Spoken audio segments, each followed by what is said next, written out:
jam 8 dan saya lihat 12 orang mahasiswa sudah bergabung.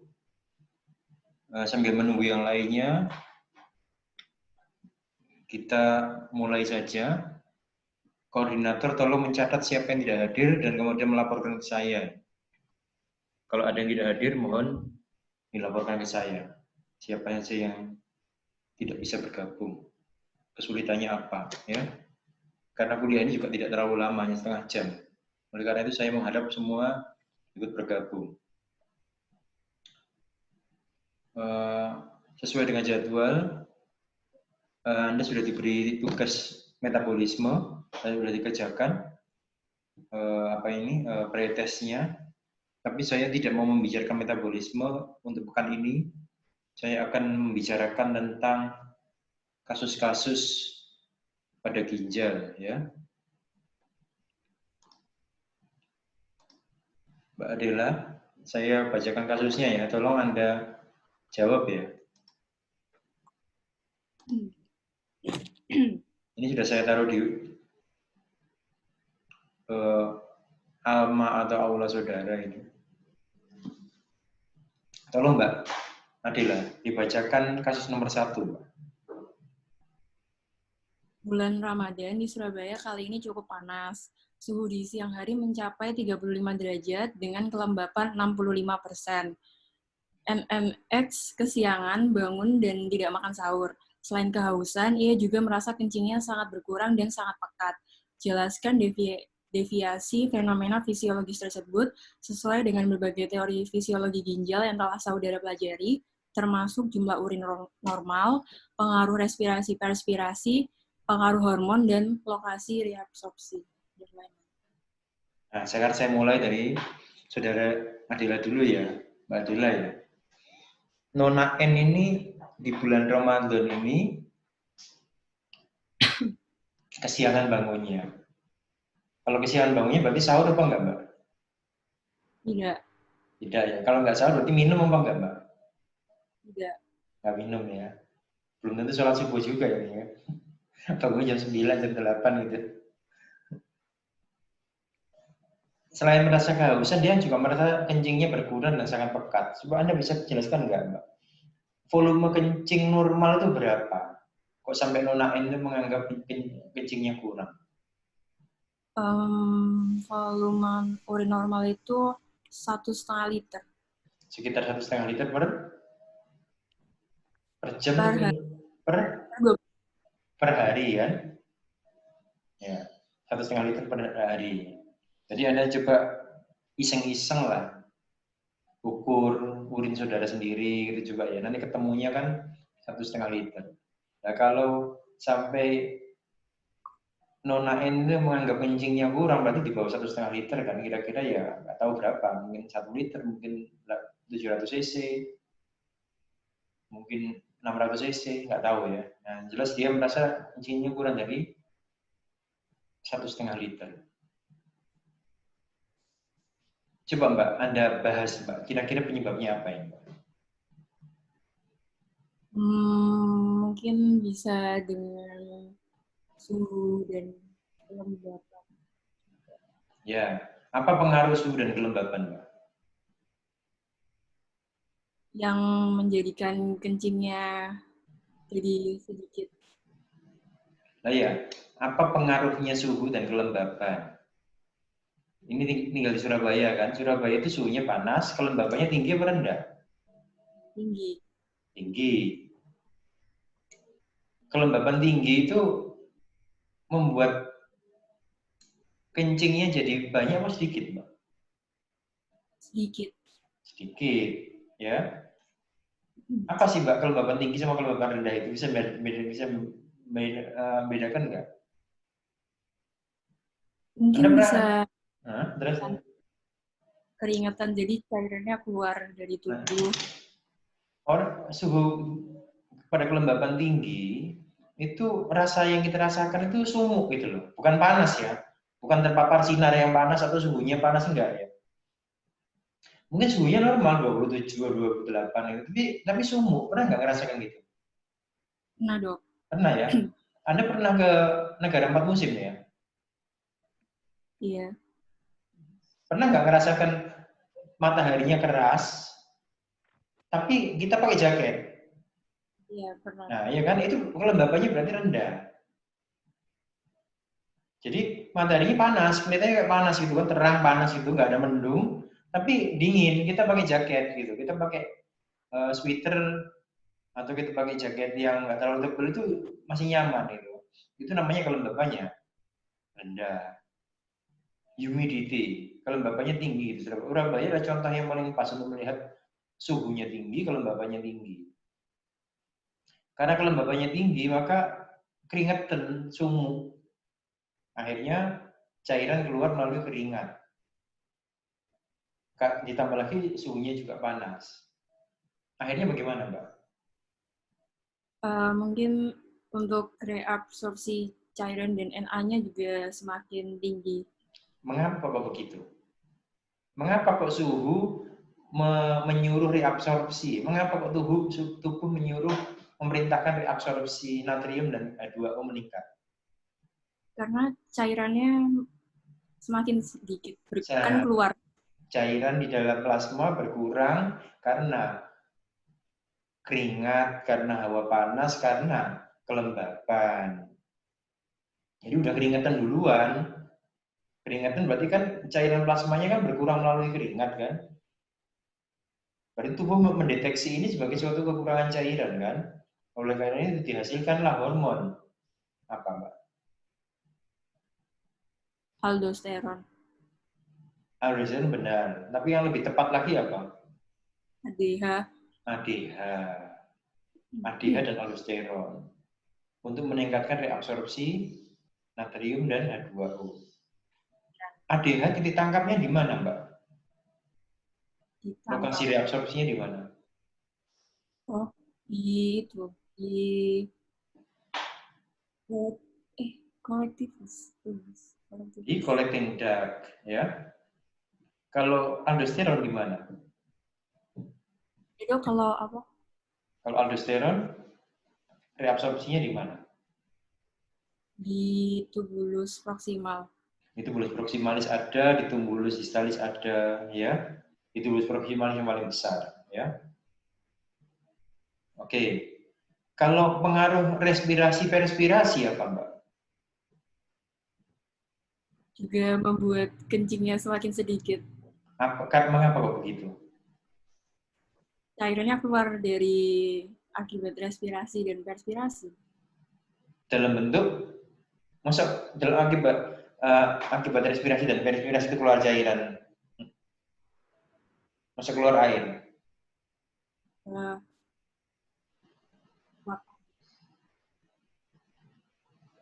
Dalam bentuk apa?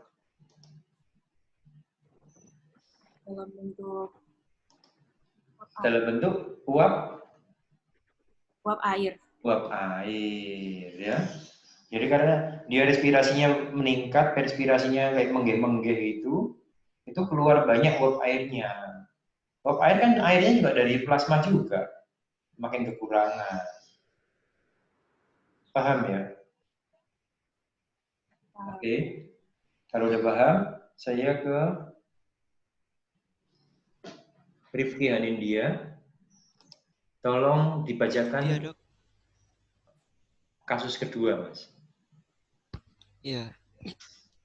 Seorang wanita berusia 68 tahun datang ke praktek dokter gigi minta agar gigi bawah kanannya dicabut. Pemeriksaan intraoral menunjukkan karies profundal, tidak ada nyeri tekan dan nyeri ketuk. Ada bekas fistula intraoral dan ada kegoyangan gigi derajat 2. Dari hasil pemeriksaan fisik didapatkan edema di sekujur tubuhnya. Hasil pengukuran tekanan darah 180/130 mmHg. Dari anamnesis didapatkan informasi bahwa tidak pernah berolahraga dan tidak pernah memeriksa kondisi kesehatannya karena belum punya kartu BPJS. Beberapa hari sebelumnya menderita jadi pasien di sebuah bakti sosial dan diperiksa urinnya. Dari hasil pemeriksaan sampel urin tersebut ditemukan protein. Nah, apa kesan Anda dari kasus ini? Wanitanya menderita diabetes, Dok. Dicurigai menderita diabetes karena apa? Karena dari pemeriksaan sampel urinnya ditemukan protein. Enggak. Jadi ditemukannya protein di urin itu tidak serta-merta menandakan diabetes.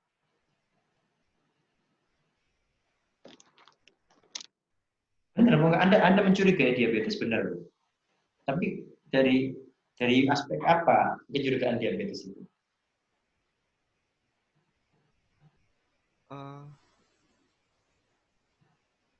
Karena kalau ditemukan protein di urin kan berarti apa, glomerulus pada ginjalnya rusak, Dok. Benar. Benar itu benar. Benar. Tapi mengapa kok Anda jadi mention diabetes?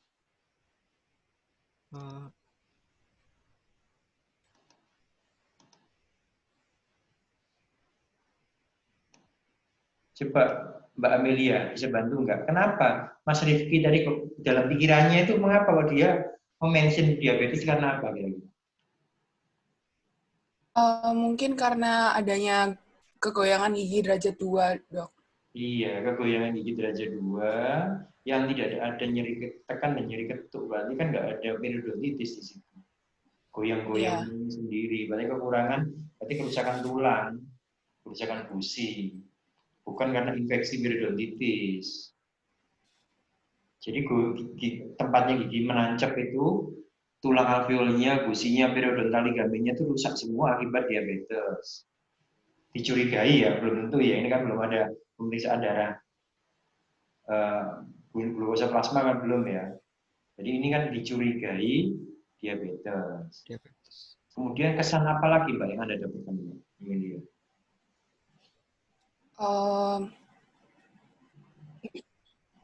Mungkin karena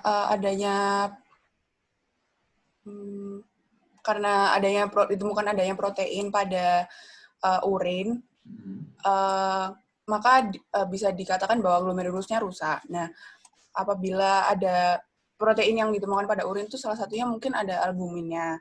Kalau tidak ada albumin pada plasma, maka tidak ada yang mengatur kadar cairan dalam tubuh sehingga cairan intrasel tuh bisa migrasi ke ekstrasel dan makanya terdapat adanya edema pada sekujur tubuh wanita tersebut. Betul. Kira-kira ada nggak hubungannya antara diabetesnya dengan kerusakan glomerulus? Iya, Dok. Ada, ya, karena gagal ginjal itu risiko terbanyaknya adalah diabetes dan hipertensi. Coba Anda browsing kalau nggak percaya, setelah kuliah ini ada browsing penyebab gagal ginjal apa. Nanti kan ya mungkin ada yang namanya virus, namanya kuman, ada namanya batu ginjal dan lain-lain. Tetapi yang paling banyak yang menyebabkan itu adalah hipertensi dan diabetes. Ya, jadi diabetes ini menyebabkan kerusakan ginjal, kemudian glomerulusnya bocor, albuminnya keluar, nilai protein plasma turun, kemudian terjadilah UDEM. Di lain pihak, tensi 180 sama 130 itu menunjukkan apa, Mbak? Darah tinggi, Dok. Ya, berarti ada nggak kontribusi itu terhadap penyakit ini? Iya. Ada, karena kita sebutkan tadi bahwa faktor risiko dari gagal ginjal adalah hipertensi yang 180 sama 130 ini sama diabetesnya kita lihat, kita curigai dari kegoyangan gigi. Paham ya? Diabetes, hipertensi, gagal ginjal, kerusakan glomerulus, albumin keluar, protein plasma turun, UDEM. Ya, paham? Gampang kan ya? Bisa mengerti semua ya murid-murid ini ya. Gampang kan ya? Terlalu mudah ya. Siapa yang nggak bilang terlalu mudah? Pokoknya harus bilang terlalu mudah. Ya, memang mudah ya. Sekarang Romario, tolong dibacakan soal nomor 3. Seorang Pebisnis berusia 57 tahun muntah pada saat pemeriksaan gigi. Dia mengeluh sudah 10 hari ini mual berat, tidak suka makan, sulit berkonsentrasi, dan lemas. Hasil pemeriksaan fungsi ginjal di plasma menunjukkan peningkatan BUN, BUN di 40 dan kreatinin 7. Asam urat juga di atas normal. Tekanan darah 185/125. Pemeriksaan urin lengkap menunjukkan adanya mikroalbuminuria. Lalu pasien mengeluh kencingnya sedikit dan terdapat pembengkakan pada kedua kakinya. Nah, coba Anda bahas, Mbak, satu-satu. Mengapa mual, mengapa tidak suka makan? Mungkin karena adanya peningkatan BUN dan kreatininnya. Jadi karena kan harusnya BUN sama kreatinin itu rendah. Nah, sekarang sebelum kesana saya tanya nih, BUN dan kreatinin itu hasil dari apa sih? Hasil dari metabolisme protein. Hasil dari metabolisme protein. Setiap kali kita makan protein, hewani terutama, daging misalnya yang paling gampang ya semua rawon juga, soto juga ya. Tapi yang paling gampang itu steak misalnya. Steak itu kan satu kepala itu kan isinya daging semua kan. Itu kan protein tok itu isinya kan.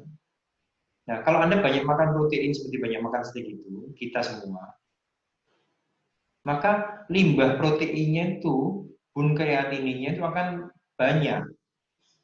Nah, kalau ginjalnya masih bagus, ya BUN dan kreatinin itu akan dibersihkan semua melalui ginjal, terbuang bersama urin.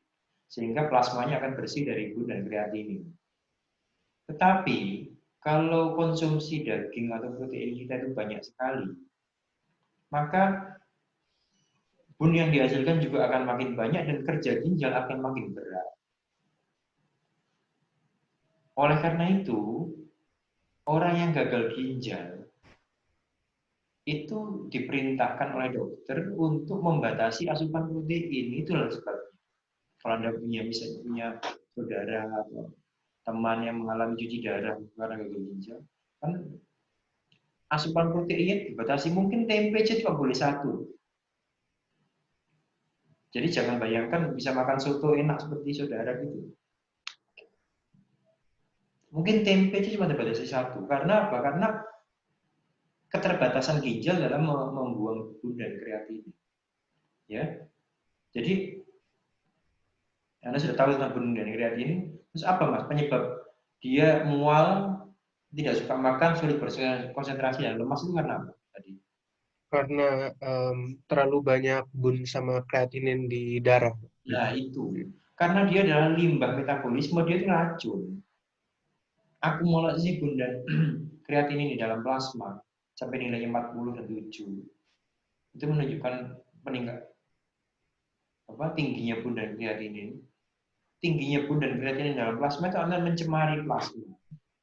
Sehingga orang itu merasakan rasa yang tidak enak, tidak suka makan, mual, muntah-muntah, ya, sulit berkonsentrasi,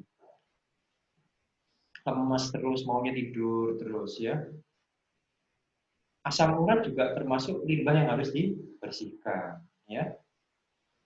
Kemudian tekanan darah 185/125 ini kontribusinya apa terhadap kasus ini? Merusak ginjal, merusak glomerulus ginjal loh, karena tekanan darahnya tinggi. Iya, ya. Dia adalah faktor pencetus, faktor contributing factor dalam gagal ginjal ini. Karena penyebab gagal ginjal 2, kalau nggak tekanan darah tinggi ya, diabetes. Dan kemudian pemeriksaan urin menunjukkan mikroalbuminuria ini, maksudnya apa, Mas? Karena banyak protein yang lolos ya dok dari banyak albumin yang lolos ke urin ya, dan ini tidak baik dan ini akan menyebabkan tadi cairannya, harga protein plasma akan turun dan kemudian migrasi cairan intrasel ke ekstrasel sehingga terjadi udem, pembengkakan pada kedua kakinya ya. Jadi ini kira-kira kasus-kasus ginjal yang bisa Anda temukan, ya, tolong dipelajari. Kemudian selanjutnya Anda ditugaskan untuk membuat tadi ringkasan jawaban tadi dalam bentuk PowerPoint. 3 kasus itu 1 PowerPoint aja ya, nggak usah 3 PowerPoint untuk 3 PowerPoint untuk 3 kasus, nggak usah. 1 PowerPoint untuk 3 kasus, masing-masing ya 3 halaman atau 2 halaman cukup. Yang penting menunjukkan menjawab pertanyaan-pertanyaannya. Kemudian diunggah. Ya. Ada batas waktunya. Ya. Kemudian untuk praktikum, jadi kita masih punya, tolong ini untuk praktikum sedikit keluar dari konteks kuliah hari ini ya. Tapi tolong Anda share ke teman-teman satu grup nanti. Kita sekarang ada di minggu 14, minggu depan minggu 15, minggu ke-16, ini 2 minggu lagi. Jadi kita tersiksa 3 kali pertemuan termasuk hari ini. Ya. Minggu ke-14 dan 15 itu Anda diperintahkan untuk mengerjakan praktikum online yang ada di dalam aplikasi namanya VisioX. VisioX ini bisa Anda download dari link yang saya bagi ini. Nanti akan di-download dalam bentuk satu folder penuh. Ya. Kemudian jadinya kira-kira begini. Ya. Nanti untuk menjalankan ini nggak perlu diinstal. Dari folder ini, folder VisioX ini akan ada file-file ini. Untuk menjalankannya Anda cukup klik yang VisioX application ini. Ya.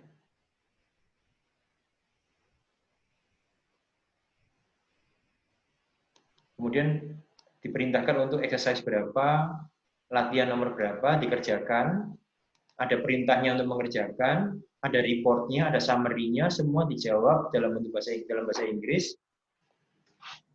Kemudian setelah dijawab semua, nanti ada reportnya yang di-generate oleh sistem ini dalam bentuk file PDF. Nah, file PDF inilah yang nanti saudara unggah sebagai report. Karena akan dibagi dalam bentuk subkelompok tiap kelas, 5 subkelompok. Cantumkan nama-nama mahasiswa dalam subkelompok tersebut. Pekan depan juga kita mengerjakan VisioX untuk praktikum yang topik berikutnya. Ya. Saya kira itu yang kuliah pada hari ini. Saya kira cukup. Dan kita insya Allah bisa bertemu pekan depan. Kalau kuliah saya kira pekan depan sudah terakhir ya. Benar ya Mbak? Ada nggak Mbak Amelia? Benar nggak? Pekan depan sudah terakhir ya? Saya juga kurang tahu, Dok. Oh iya, ingat saya pekan depan udah terakhir sih. Ya, jadi hari ini sebelum terakhir, pekan depan terakhir, kemudian pekan depannya lagi mestinya UAS tapi diundur UAS-nya ke pertengahan Juni. Ya. Saya kira cukup kuliah hari ini. Semoga bermanfaat. Selamat melanjutkan ibadah puasa. Semoga tetap semangat beribadah dan tetap jaga kesehatan. Ya. Semoga di awal semester depan kita bisa memulai berkuliah secara normal lagi. Wabillahi taufiq. Wassalamualaikum warahmatullahi wabarakatuh. Waalaikumsalam warahmatullahi wabarakatuh. Terima kasih, Dok. Terima kasih, Dok.